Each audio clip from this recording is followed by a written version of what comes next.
Here comes the money. You're now listening to the Gambling with Gold podcast with Jason Gold.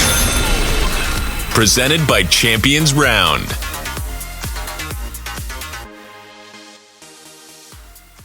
Welcome to episode 33 of Gambling with Gold. My name is Jason Gold, and as always, I am joined by my buddy from the Action Network, Dan Titus. Dan, how are we doing this Tuesday? Man, we are 2 days away from just sitting on our ass, grubbing, watching football. Couldn't be better. Greatest holiday of the year, except for we're both on Team Fuck Turkey. We're both ham guys. Gotta love that. I'm glad that someone else is on my team there. All right, before we jump into Champions Round business and all the gambling lines for Week 12, I got to get your answer here. Power rankings. Top 3 Thanksgiving sides. Go. Mashed potatoes, mac and cheese, stuffing. But it has to be the stuffing that was in the turkey, not just the store-bought, packaged shit. And all that together, to me, that is Thanksgiving. I need that all. Ooh. All right. Mix it all together. I love it. My top 3, we're going to go super carb heavy here. Mac and cheese, obviously 1. Number 2, Ruth Chris sweet potato casserole. Number 2, coming in strong. So specific. So specific. I make a great one. I'm bringing it to my parents' house Thursday night. That is my responsibility. I will make the best one of it, and I will also eat all of it, so no one else gets any. Number 3, I'll go with the standby mashed potatoes, although I do like a nice scallop potato too. So interesting. That would be my scallop. Top 3. It's got to be garlic mash for me. Just a little bit of the fried little, garlic chips in there, or getting those little fried little. You got to get a little something in there just to spice it up a little bit. But yeah, love the mashed potatoes. They're so versatile. I'd also sleeper a meatloaf. My mom used to do meatloaf. Ooh. I don't know, meatloaf with the mashed potatoes. I feel like I'm eating Boston Market, man. And I don't know. I just go back. It just goes back to my childhood. I love Boston Market. Still fuck with it. Boston Market's classic. I have never heard of the meatloaf on Thanksgiving, but I now want to try it. Since we're both Team Fuck Turkey, might as well throw another something in there. Whatever isn't dry ass turkey with some cranberry sauce that nobody eats. Yeah, I'm good on that. Next time that you're messing with the mashed potatoes, sprinkle a little horseradish in there. A little horseradish mashed potato. I don't mind that. All right. It's really good. All right. I like that. We got through our food. Let's get into some Champions Round business, then we'll talk about a little gambling. We have a 7 stakes contest for Thanksgiving that is already filled. We had to reopen it to another 100 people. So we're super excited about that. We were giving away a TJ Hawkinson, Deandre Swift, Jamal Williams, Darnell Mooney, Allen Robinson, and David Montgomery. All 6 of those jerseys. All you got to do is finish in the top 6 of that contest. Super excited about that. Sunday Night Football, we're giving away a Kareem Hunt and J.K. Dobbins jersey. And then round 3 for Champions Round starts next week. Our big giveaway, if you enter any of our round 3 contests, we're giving away a Dan Marino, Orlando Pace, and Michael Vick signed full-sized helmets. All you got to do, download the Champions Round app, sign up for a round 3 contest, send us a screenshot, DM us at Champions Round on IG or Twitter, and you're automatically entered. 2 Hall of Famers, man. That's nice. And Michael Vick, he's a Hall of Famer for anyone our age. I don't care what. Sure. He doesn't need the gold jacket. Absolutely a Hall of Famer. Feel that. All right. Thursday, the best gambling day of the year.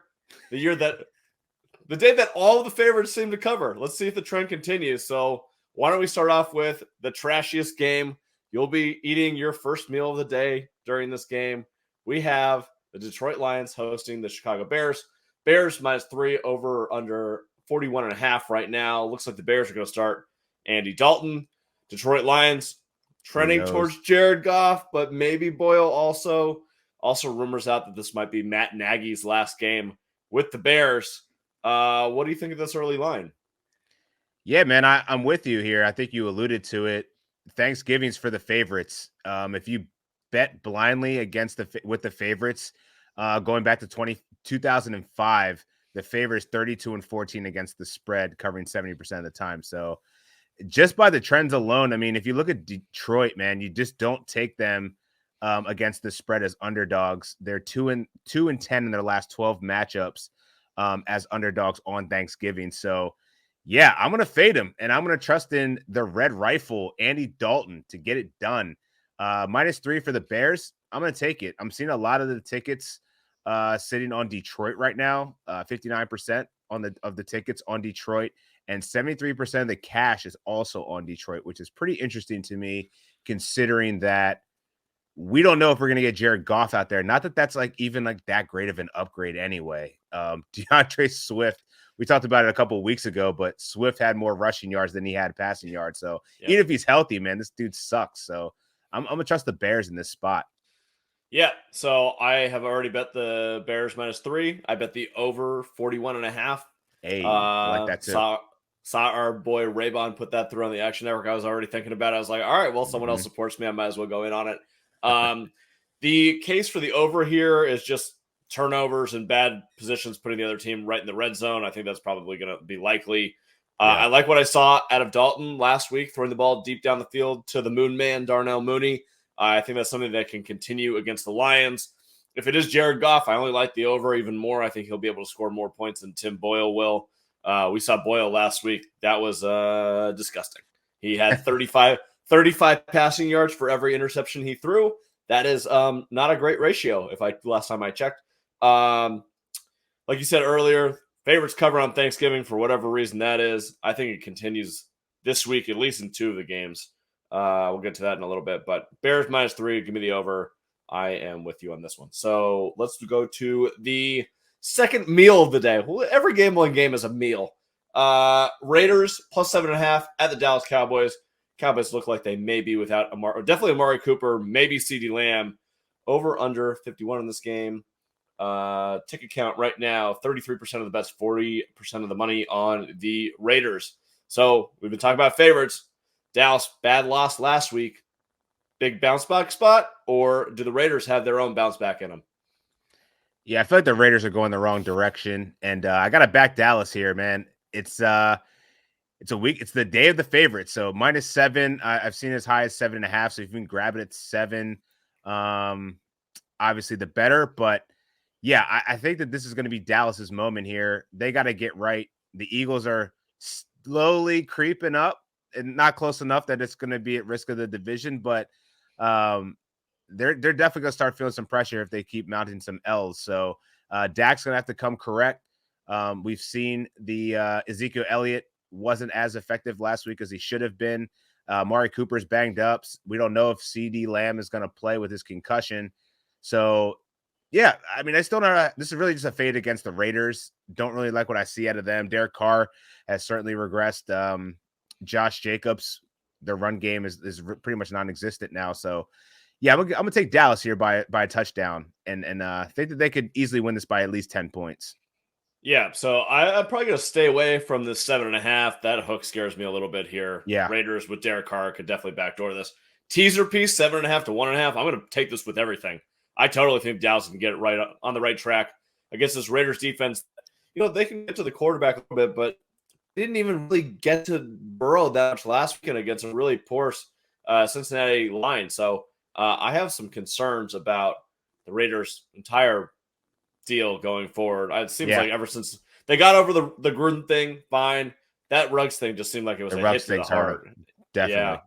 Not only do you see those memes of and it wasn't even a meme, just looking at Derek Carr, just the pictures, man. He just looks like he's been through fucking 3 lifetimes already just in the course of the last like 4 or 5 games since all this has gone down. So yeah, man, I think this locker room is just struggling to keep it together right now, and I think it goes to show.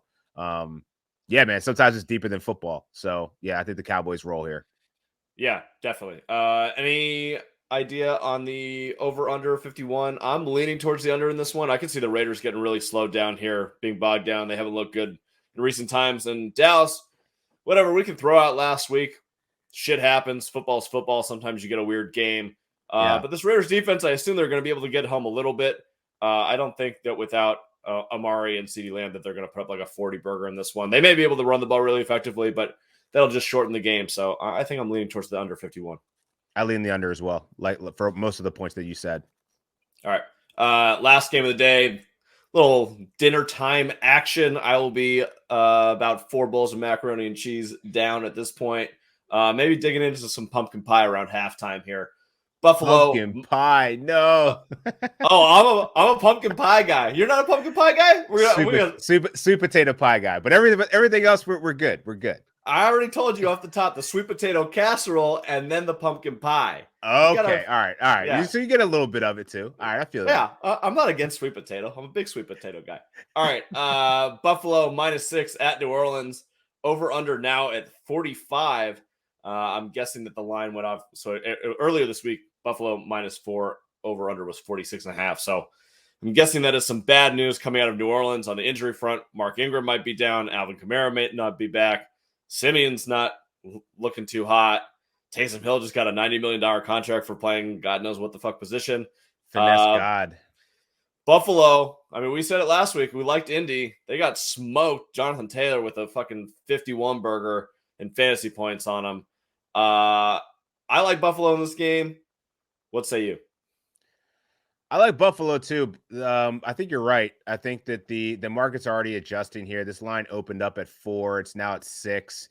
So there's probably going to be a short-handed Saints team. And I told you last week, that's why I was betting the birds. I don't trust Trevor Simeon. He did make mount a little bit of a comeback towards the end of the game there, but ultimately it didn't matter. The Eagles ran all over the Saints. And the one good thing, I guess, about the Buffalo circumstances that they don't really run the ball that much. So it's not going to really change the game script too much of what they're going to do. They're just going to throw the ball.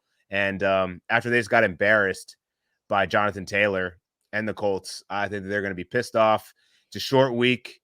The preparation may not be there, but ultimately, I think this Saints team is they just don't have enough good personnel out here to face the AFC, one of the favorites in the AFC. So I think that this is going to be a good game for Buffalo. Show who they are, get back on track. I don't love it at -6, but I'm going to take them. I'll ride with the favorites. So I think that my biggest bet, I've already put in a little bit. I think I'm going to put in more, is the Dallas-Buffalo teaser. Makes too much sense bringing definitely Buffalo down to a pick 'em, Dallas down to 1.5. Makes too much sense. Got to do it. Buffalo, weird team because they're an outdoor team. They're supposed to be built for the weather, but their skill position guys are totally built to play on turf. Maybe they're thinking about the Super Bowl in LA on the turf inside this season. Yeah. I think they could totally ball out in this game. And my second biggest bet of the day, once the line is posted, as of now, Tuesday night, we do not have a line, but Josh Allen over rushing yards. We saw what Jalen Hurts did to him last week, and we saw what Herbert did on Sunday night to a team like Pittsburgh when they're blitzing the sort of way that they were. There were reports out of Buffalo, and there were some conversations within the coaching staff that they want Josh Allen to run the ball way more. They want him to be able to pick up these third downs. They do not want him sitting behind that line and waiting for Stephon Diggs or Emmanuel Sanders or Cole Beasley to get open. They wanted him to be more aggressive on the ground like he was last season. So I anticipate a big rushing game from Josh Allen. I will take this number all the way up to 47.5, and I will probably still bet it over, even if it's more than there. If there is a line posted out there where it's like more than 70, more than 80, I think that I might touch that too, just out of a little fun, little Thanksgiving special. But yeah, I think that'll end up being my second biggest bet of the day.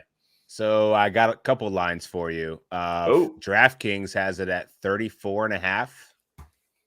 FanDuel has it at 31.5. Smash that over. Spicy. All right. Yeah, I love that. You want to move on to some Sunday games? Let's get it. All right. So after you sit down all Friday, digest all your food, come back to us. We'll be back Friday with all of our picks for Sunday. But we'll get a little early taster on some of these lines. So why don't we start off with a game that I actually really like. Tampa Bay -3 at the Colts, over under 52. Don't see a ticket count off the count on my head. 65% of the money, or 65% of the bets, 85% of the money on Tampa Bay. I already bet this number, Tampa Bay -2.5. I know it's a short week for them. I know the Colts are hot, but I do not trust Carson Wentz against this defense. If there's anything that the Tampa Bay Buccaneers do great, it is stop the run. I do not trust Wentz going over the top here. I think that Brady, he got it back a little bit last night. They didn't look perfect, but I think this train is going to start rolling really quickly. And I'm going to fade the Colts after they looked incredible against the Bills. I still think they're a really good team. I still think they're a team that can make a deep run into February. But against the defending Super Bowl champions, I can't trust it. I know there's some issues with Brady on the road this season, but I'm going to buy on the Tampa Bay Buccaneers, and I already bet them at -2.5. I completely agree with you. To me, this is the moment where we see how much quarterback play is really going to be important, because Tampa Bay, they did get trounced by the Washington football team in terms of the run game, but I think that that's going to be an outlier. Their sole purpose is going to be stopping Jonathan Taylor and letting Carson Wentz beat them. And they just don't have enough weapons on the outside, to me, to keep up with the pace of the Tampa Bay Buccaneers. And we see Brady, he's back. Lenny Fournette is already apologizing to fantasy managers out there for his poor fantasy performance. I think it's going to be a great game for the Bucs skill positions. I think that they're going to get a win here. And I agree with you. I think this is really just the Indianapolis Colts riding high, going up against a really good team in the Bucs. So I'm going to take the Bucs 2.5 as well. All right, cool. At 3 though, so you got it at a good time. I did. I saw it as 2.5 -120. I was like, well, I might as well get in before now. I don't have to pay for it later. Exactly. Yeah. So I was super excited about that. Hopefully it comes through. Jets +2.5 at the Texans. Looks like Zach Wilson is going to start for the Jets, especially since Flacco and Mike White are now on the COVID list. Over under in this game 44.5. Ticket count 37% of the bets and 59% of the money on the Texans -2.5. I have already bet the Texans -2.5. I have already bet the over 44.5 here.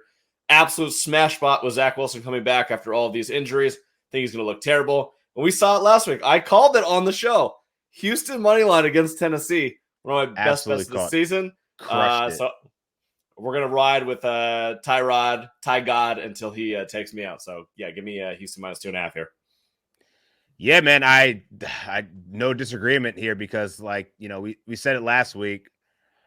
The Texans, man, for whatever reason, they've been playing better, and they're going up against Zach Wilson. So I don't have any faith in anyone that's not. Actually, I have more faith in every quarterback except Zach Wilson at this point. So I'm taking Houston. They got rid of Phillip Lindsay. I guess it's going to be mostly Rex Burkhead and David Johnson going forward. But Tyrod just looked like he was a man possessed after he came out of the bye week looking flat against those Miami Dolphins. He looked great last week. I think he keeps it rolling. The Jets defense sucks. So I think we're going to see the Houston Texans get another win here, -2.5. I feel like the quarterbacks coming off of injury or COVID this year have been especially rusty. Maybe outside of Aaron Rodgers, but they've been looking really rusty. So this is we saw it. You said Tyrod had one bad week, took him a little time to get ready. Russell Wilson still struggling. Yep. So Zach Wilson coming off of injury. Big time buy for me on Houston. I actually am surprised that this number is not above 3 or 3.5. Seems like a smash. Yeah. All right. The Eagles, your Eagles, -3.5 at the New York Giants, over under 45.5 here. This seems like a divisional dog that I'm supposed to take on the Giants +3.5 here. Really, really gross, but that's what we do best. I'm interested to get your take here, since you're a bird guy. Well, I gotta say, the Giants did a good job containing the run for the Tampa Bay Buccaneers on Monday Night Football, but this is a train that cannot be stopped at this point. Jalen Hurts is confident. We got Miles Sanders back, even though he's fumbling every time he touches the ball. He at least is getting the ball, so we're seeing a nice 1-2 combo with him and Jordan Howard. I think we finally figured out what works for Jalen Hurts and what works for the Eagles. We've seen their pass defense still continue to be middle of the pack, but at least good enough to get the job done. And against the New York Giants, who still, Saquon Barkley came back, but he looked regular. Looked like the same guy that really he has no offensive line. He can't find any holes. He has no blocking. Kadarius Toney got 7 targets for 40, went for 7 catches for 40 yards on double-digit targets. Not a good look. Kenny Golladay stinks. Waste of money. The best thing that the New York Giants have going for them is that Jason Garrett's not their offensive coordinator anymore. So at this point, can't trust them. I know that sometimes in these situations, players will rally around the locker room when they have a new person in the helm, either running plays or calling but it's Freddie Kitchens. It's Freddie Kitchens. We know who Freddie Kitchens was. He was a disaster for the Browns. So yeah, give me the Birds here. Birds money line, Birds spread. Probably stay away from the game total here just because both of these offenses have gone stagnant at times. So it's hard to trust the points on the board. But yeah, Giants suck. Give me the Eagles. Going from Jason Garrett to Freddie Kitchens is like going from a 1974 Ford Pinto to a 1974 Ford Pinto. Nothing. It means nothing. You imagine people rallying around Freddie Kitchens? I know last time he took over as offensive coordinator in Cleveland, this shit actually turned around and got a head coaching job for a year. But this ain't that team. This ain't that team, I don't think. This team is a hot mess, man. They got way bigger issues than a couple offensive coordinators. Yeah, I can guarantee you one thing. This will be not be one of my top 5 come Friday, but the lean is towards the Giants. One of the things I actually want to talk to you, maybe we'll save it till Friday, but we'll do a deep dive on Friday. But I just want to say this. The fact that it took Nick Sirianni 10 games to figure out that Jalen Hurts is just run the Lamar Jackson offense. He does the exact same shit, and he's really good at it. Just do that. Dude, they're number 2 in RPO like the whole season. You just got to do it more. Like obviously he was more comfortable. He looks like this is what we want. And I think there's still some questions of whether he's going to be the future and the franchise quarterback after the season, if depending on how they finish. But for what I've seen over the last 3 or 4 games, man, how do you not have this guy as your quarterback and build around him? He just needs more weapons. We've seen Devontae Smith be straight. He's got Dallas Goedert, who's still like a very decent tight end, but give him a couple more wideouts. So actually give him some playmakers. I think we have a really good squad on offense here. Defense is another question, but I don't know. I think Birds are definitely trending in the right direction right now. I think that you have to roll with Hurts unless you're trading all 3 of those first round picks for I don't know. Like is Rodgers coming? No. Deshaun. I don't know that I even want him at this point. For what he's going to cost plus the headache. I don't know if it's worth it. Yeah. And Russell Wilson, I don't know. Unless you're getting one of the top guys, what are you doing? This draft stinks for quarterbacks. Don't draft one. Hurts is good. You can definitely win in the NFL with Hurts if you build an elite defense. Go spend those 3 picks. Go get Kayvon Thibodeau. Go get your guys. Go beef up the defensive line. Go get some cornerbacks. Roll with Jalen Hurts. I think you have a real team here. Let's get Howie Roseman out of there. Jason Gold for Eagles GM. I love it. Let's do it. Yeah. Except for I'm not moving to Philly. I like LA too much, but that's okay. All right. Next game on the board. Carolina -2 against the Miami Dolphins in Miami, over under 42.5. Looks like this line might have just gone up, and I'm not really sure why. Open big. Oh no, that number's wrong. We'll go with -2 and over 42.5. What do you got? Yeah, I'm seeing it -1.5 now too. So yeah, pretty much 2. I'll go Carolina, man. There's something going on with the resurgence of Cam Newton here. We see Christian McCaffrey looks decent enough, and Cam gets him the ball. He even found DJ Moore. He was actually throwing the ball a little bit. I think that this is going to be a good spot for the Carolina Panthers here. Not much faith in the Miami Dolphins. I think this is where Carolina kind of turns their season around. We see with what's going on in Atlanta, what's going on in New Orleans. There's actually an outside chance that this Panthers team can maybe sneak into a wild card spot if they continue to play well. So I think that this team has a lot more positive, good fortunes and opportunity going their way. So I'm gonna go with the Panthers here. Yeah, so I'm with you here. I'm going to lean towards Carolina. I do like the way that Miami's been playing the last 2 weeks. Their defense seems to be stepping up a little bit. Tua Gaskin actually played running back a little bit. Yeah. Tua has been throwing the ball, it seems like, more confidently, definitely with more arm strength. He still has the bad turnovers that kind of hurt him a little bit. And against this Carolina defense, that could be a real issue. The other thing about Carolina, I saw an interesting quote from Matt Rule that they have 5 wins right now. The year before he came in, they had 5 wins. Last year, they went 5-11 also. Apparently, it's a big deal for him to get over this 5-win mark and show improvement. He said it in the last 2 weeks. Obviously, they lost last week to Washington, but I think that this team will be super, super motivated to come in and get their 6th win this year. So, such a low number. I will take Carolina at the -2. I'll take it up to 3, and then probably stay away from it. I don't have any read on the total. I assume there won't be a whole lot of points in this game, but 42.5, pretty low. Yeah, I don't suspect there'd be a lot of scoring there. I imagine Brian Flores would do something similar to what he did with Lamar Jackson, just blitzing all the time, making Cam uncomfortable, making him force the ball downfield. So, yeah, I could see a lot of dink and dunks, 3 and outs, probably a low-scoring contest. But I will say, one of my early futures that I took was the Panthers over 6.5 wins. So I'm feeling pretty good. Like we're right on the cusp there. So feeling pretty good about that.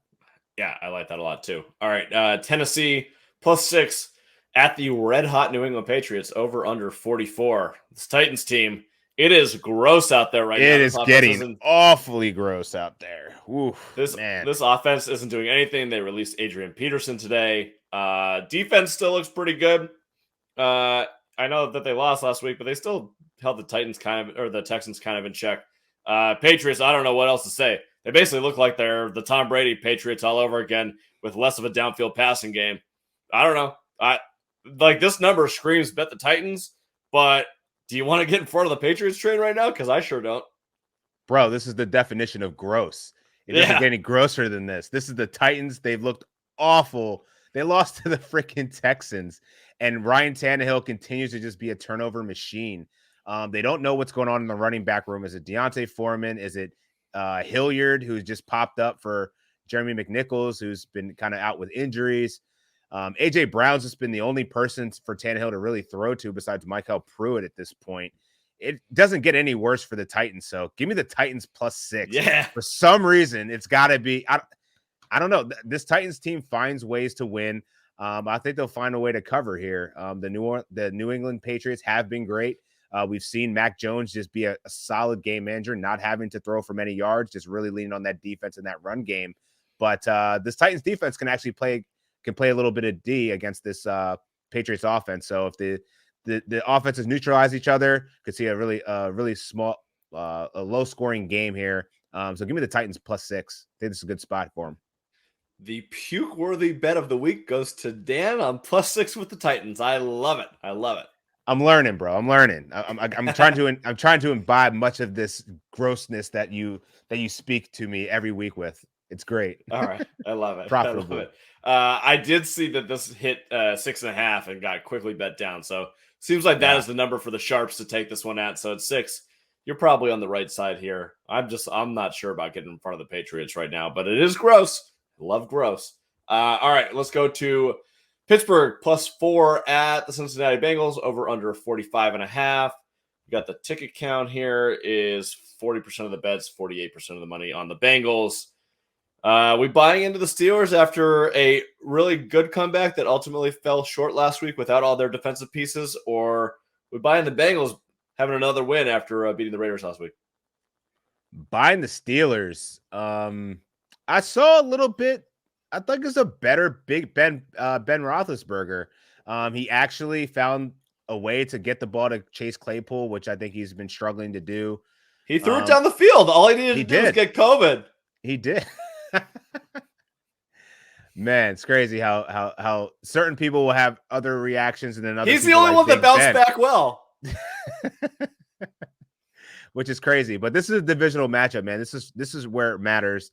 The Steelers have that tie, which actually winds up being crucial in this scenario as the race for this division. But I think this is a spot, man. It's Mike Tomlin as an underdog against a Bengals team that, honestly, I don't know where they went last week. But I feel like this is the point where you're going to see smash mouth Steelers football. Najee Harris came back after I guess passing concussion protocol.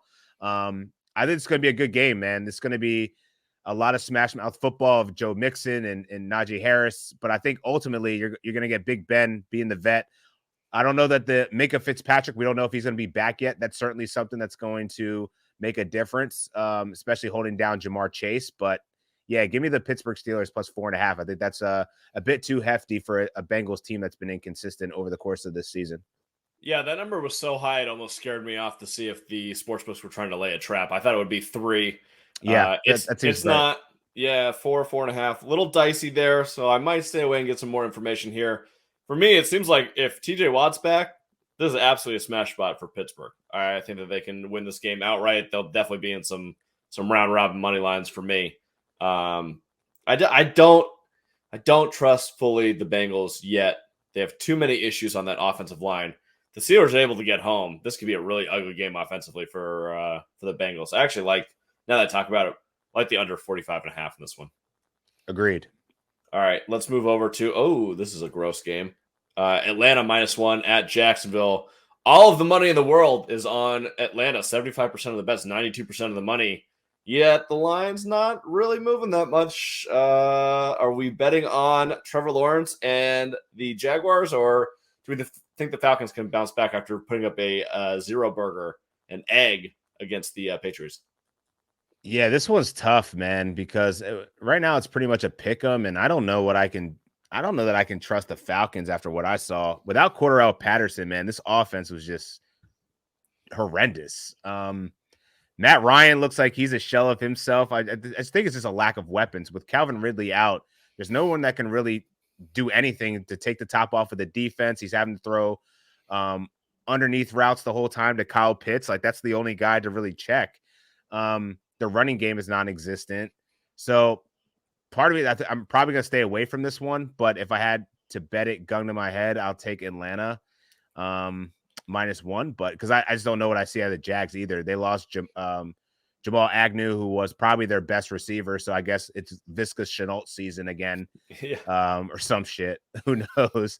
But Dan Arnold also put up a goose egg last week. So yeah, I just don't know where the Jaguars are going to generate any offense outside of James Robinson and the Falcons on the other side of the ball. Man, this is going to be an ugly, ugly game. Give me the under. Ugly, ugly game. Lost you there for a second. All good. Let's move over. Oh, actually, I'll put my bet in for this game. I lean towards the Jaguars. Don't love it. Falcons are gross. I don't want any part of it. All right, let's move over to the Chargers, -3 currently at Denver, over under 48. I already have bets on this game. The Chargers last week against the Steelers, absolutely awesome. Herbert put up a monster burger. So did Eckler in that game.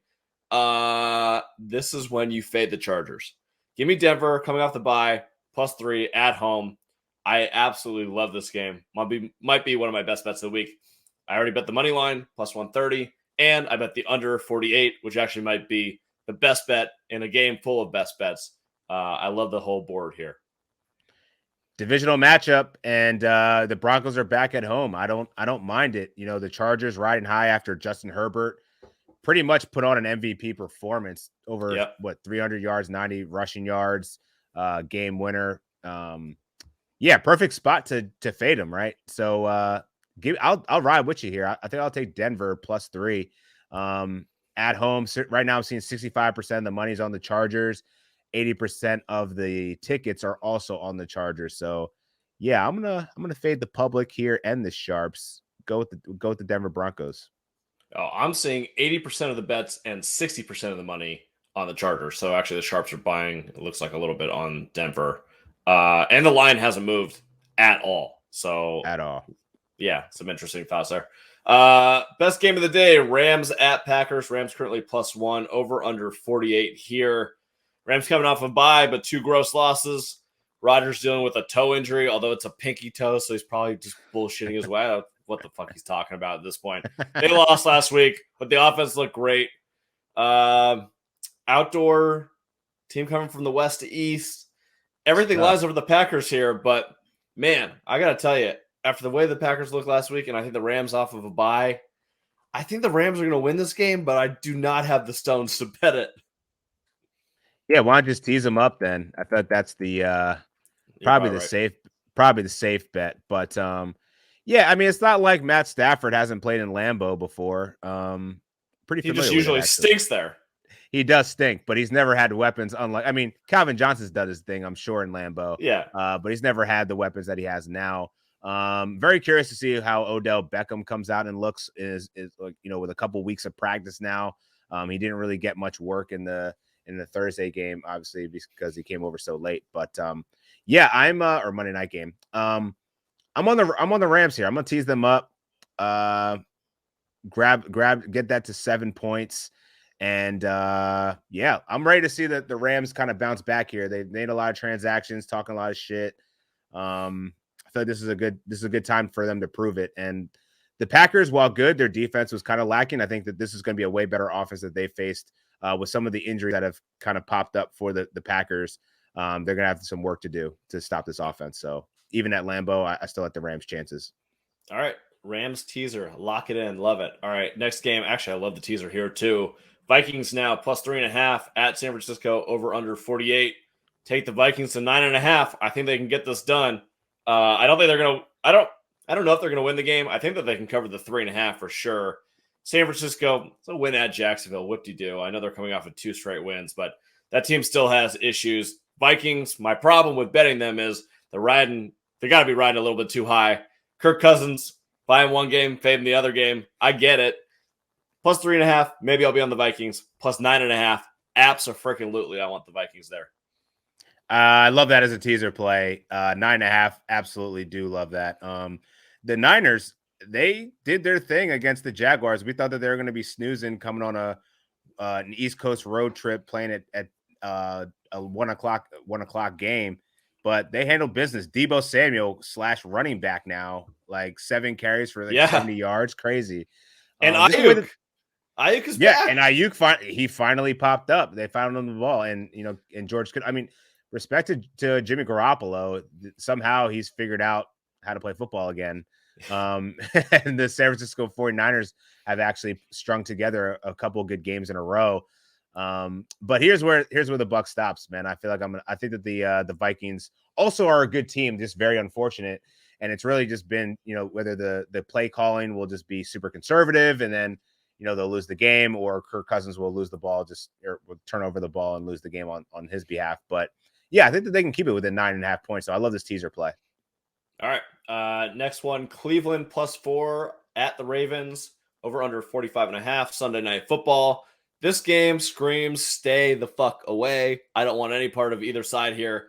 I don't know what's going on with either quarterback. I don't want to do the over-under until I know more about the quarterback situation. We know Baker's playing, and we know he stinks, and we know he's hobbled. Lamar, I don't know what kind of cold or flu he has or whatever. Guy gets sick more than anyone I've ever seen in my life. But if he's playing, you got to kind of like them. But I don't know. This is like neon signs. Stay away from this one. Yeah, man, we're gonna have to get Lamar Jackson some kind of an appointment with an ear, nose, and throat, or something, bro. But even the way that he was walking into the tunnel or to the stadium last week looked like he had a horrible case of bubble guts. Probably looked like he was gonna shit his pants. So who knows? Yeah, I don't even know what's going on. Baker Mayfield is terrible. You already said that. No surprise there. And then you got the question mark of whether Lamar's going to play. I just don't know. I'm going to wait for more information. It's a Sunday night game, so we should have it. I don't know if we're going to have it by Friday when we talk next, but this might be one of those games where I'll just wait and see and throw it in there last minute when I get a full injury report and know what's actually going down. Because right now 3.5 to the Ravens, the way they looked, they eked one out yet again. This is what they do. But yeah, I don't know about it. And I definitely don't trust Baker Mayfield the way that he looks and the way that offense looks right now. All right. Monday Night Football, Seahawks plus 1 at Washington, over under 47. Russ don't look good, man. Russ does not look good. And Washington, looks like Heineke figured out some things. Normally under these circumstances, Washington 2 straight gigantic victories and Seahawks looking as bad as they are. My mind screams, well, absolutely, we're betting on Russ and the Seahawks here. But, man, they just look so bad. Everything's so messed up in Seattle right now. I don't know if I want to get on that train. Lean is still towards Seattle plus 1 in the under 47, but I don't know right now. Dude, there's a legitimate chance that if the Seahawks lose this game, what's the point of playing Russell Wilson the rest of the season? Yeah, he should sit out the rest of the season. Yeah, absolutely. What's the point? So this is like one of those games where I feel like the Seahawks need to win more than the football team. But you're right. The Seahawks haven't looked good. DK Metcalf, where you at? We're looking for you. The running back situation looks like Chris Carson's a wrap. So it's going to be the Alex Collins show going forward. He doesn't really do much for you. And the defense hasn't been holding it down at all. They've been Swiss cheese.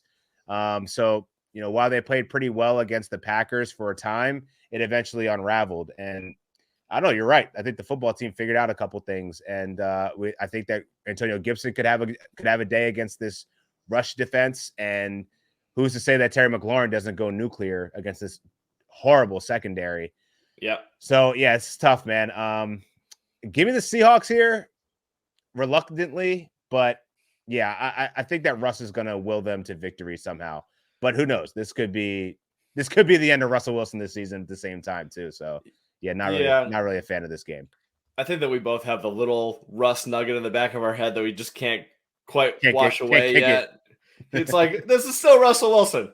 He may stink comparatively to old Russell Wilson, but he's still Russell Wilson. So, especially in Washington, he's from the area. Maybe he gets it done. I'll probably betting on the Seahawks, but I doubt this will be in my top 5. No.